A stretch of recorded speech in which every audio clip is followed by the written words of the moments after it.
नमस्कार, आपका स्वागत है। आप देख रहे हैं ब्लैक एंड व्हाइट ब्रॉडकास्टर। मैं हूं पंकज पंडित। कांग्रेस का संगठन सृजन अभियान हिमाचल प्रदेश में अधूरा ही रह गया। कांग्रेस ने अपने 13 जिले प्रदेश में बनाए हैं, जिनमें 12 जो हैं वो प्रशासनिक जिले हैं, एक संगठनात्मक जिला है, लेकिन 11 में ही जिलाध्यक्षों की नियुक्ति हो पाई है और 2 जिलों में संगठन सृजन अभियान कहीं ना कहीं अपने लोगों की वजह से ही गुटबाजी में फंसता हुआ नजर आ रहा है। ये 2 जिले हैं। सबसे पहले बात करता हूँ वो है किन्नौर और दूसरा जिला है शिमला ग्रामीण।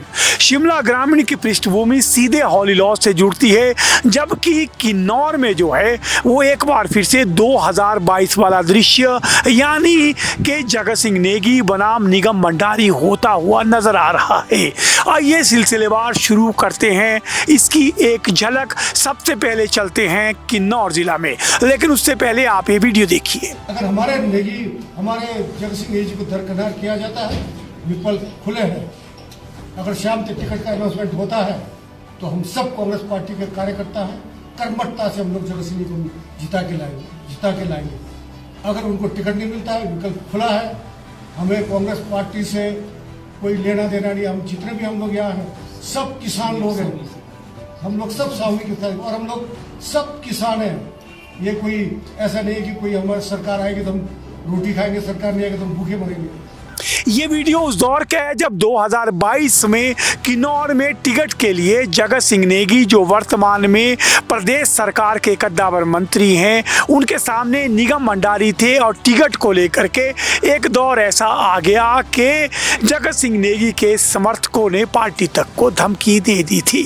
उसके बाद टिकट जगत सिंह नेगी को मिला और सरकार में वो मजबूत मंत्री हैं, सुखविंदर सिंह सुक्खू के सबसे करीबी हैं और उन्होंने अपने को प्रूव भी किया है। आपदा के दौर में सरकार का सबसे बड़ा चेहरा बनकर भी वो सामने नजर आए। लेकिन इस बार संगठन सृजन अभियान में किन्नौर में एक बार फिर से निगम भंडारी और जगत सिंह नेगी आमने सामने होते हुए नजर आ रहे हैं, क्योंकि जो 3 नाम जिलाध्यक्ष के लिए सामने गए हैं उनमें 2 नाम जो हैं वो जगत सिंह नेगी की ओर से आगे किए गए हैं, जबकि एक नाम निगम भंडारी की ओर से किया गया है। जगत सिंह नेगी की ओर से जो 2 नाम सामने आ रहे हैं ये वही थे जिन्होंने एक बाकायदा टिकट ना मिलने पर प्रेस कॉन्फ्रेंस करके कहीं ना कहीं व्यक्ति को पार्टी से ऊपर बताने का प्रयास किया था। जी हाँ, मैं बात कर रहा हूँ कि पिछले 22 साल से जिनके पास वहाँ जिलाध्यक्ष की कमान थी, पहला चेहरा वो नाम है उमेश नेगी का। इसी के साथ एक और नाम जो जगत सिंह नेगी ने अध्यक्ष पद के लिए आगे किया है वो है निर्मल नेगी। ये 2 नाम जो हैं वो ऑब्जर्वर के माध्यम से हाईकमान तक गए हैं, जिन पर चर्चा भी हो रही थी। दूसरी तरफ निगम भंडारी की ओर से एक नाम जो है वो एडवोकेट राम सिंह नेगी का आगे भेजा गया है, जो पंचायती राज प्रकोष्ठ के राष्ट्रीय सचिव है। इन 3 नामों पर हाईकमान में मंथन हो रहा है।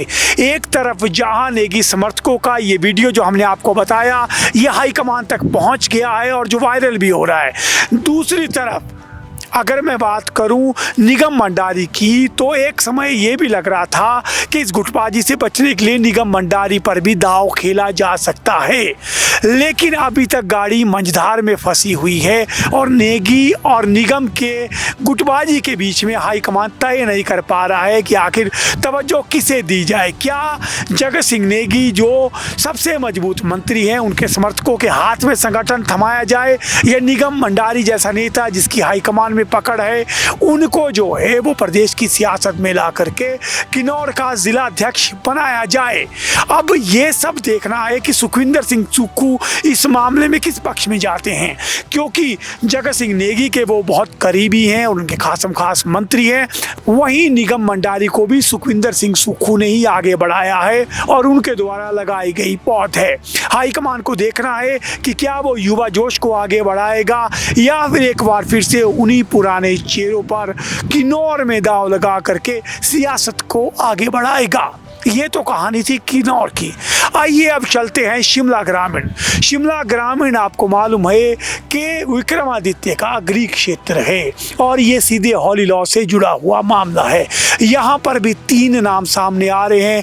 2 नाम सुखविंदर सिंह सुक्खू के खेमे के हैं, जबकि एक नाम जो है वो हॉली लॉज खेमे की ओर से आ रहा है। सुखविंदर सिंह सुक्खू के खेमे से 2 नाम आ रहे हैं। एक नाम जो है वो है दीपक राठौर का, जो पंचायती राज प्रकोष्ठ में काफ़ी समय तक रहे हैं और जिन्हें संगठन का काफ़ी अनुभव है। वहीं दूसरा नाम जो सुखविंदर सिंह सुक्खू के खेमे से ही जोड़ा जा रहा है वो है सुधीर आजाद का। ये 2 नाम जो है वो सुखविंदर सिंह सुक्खू के समर्थकों की ओर से आगे किए गए थे और जो ऑब्जर्वरों की अंतिम सूची ऊपर गई थी उनमें ये 2 नाम शामिल थे। अगर मैं बात करूं हॉली लॉज खेमे की, तो हॉली लॉज खेमा जो है रुपेश कंवल पर जो है दाव खेलना चाह रहा है। अब यहाँ भी हाईकमान के सामने पेच फंसा हुआ है कि वो किस पर दाव लगाए, क्योंकि सबसे बड़ी बात है कि आने वाले राज्यसभा चुनाव से पहले ना ही तो सरकार और ना ही तो हाईकमान कोई ऐसा बड़ा खतरा उठाना चाहती है जिससे पिछली बार की तरह फजीयत हो जाए और सरकार भी खतरे में पड़ जाए। इसीलिए इन 2 नामों को होल्ड रखा गया है। और आपको एक और बात बता दूं कि निगम भंडारी और दीपक राठौर का नाम उस 15 की सूची में था जो हाईकमान ने स्वीकृत की थी और जिन्हें सरकार में एडजस्ट करने की बात की थी। अब देखते हैं कि सुखविंदर सिंह सुक्खू, क्या दीपक राठौर की बात है चाहे निगम भंडारी की बात है, इन लोगों को संगठन में एडजस्ट करते हैं या फिर इनकी कहीं ना कहीं सरकार में किसी चेयरमैन या अन्य पद पर ताजपोशी होगी। तो संगठन सृजन अभियान जो है वो कांग्रेस का मझधार में फंस रहा है। आपको बता दूं सोलन में अध्यक्ष की नियुक्ति हो गई है, लेकिन अंदर खाते उसमें भी संगठन में काफ़ी बवाल और आरोप प्रत्यारोप का दौर शुरू हो चुका है। इसी के बीच में विनय कुमार अपने पहले दौरे की शुरुआत जो है सबसे बड़े जिला कांगड़ा से कर रहे हैं, जहां वो मनरेगा का नाम बदलने के खिलाफ जो है एक बड़े अभियान की शुरुआत करेंगे। 11 जिलों के अध्यक्षों की नियुक्ति, 2 का पेच फंसा है, राज्यसभा चुनाव का दबाव है और दूसरी तरफ कांग्रेस जो है वो चुनावों को 2 साल रहे हैं, ऐसे में चुनावी मोड की ओर आगे बढ़ रही है। देखते हैं इन 2 जो जिलों में पेच फंसा है इसे किस तरह हाईकमान और सुखविंदर सिंह सुक्खू निपटाते हैं, जिससे हींग लगे ना फटकरी, रंग चोखे का चोखा, यानी ना सरकार को और ना ही संगठन को बड़ा नुकसान उठाना पड़े।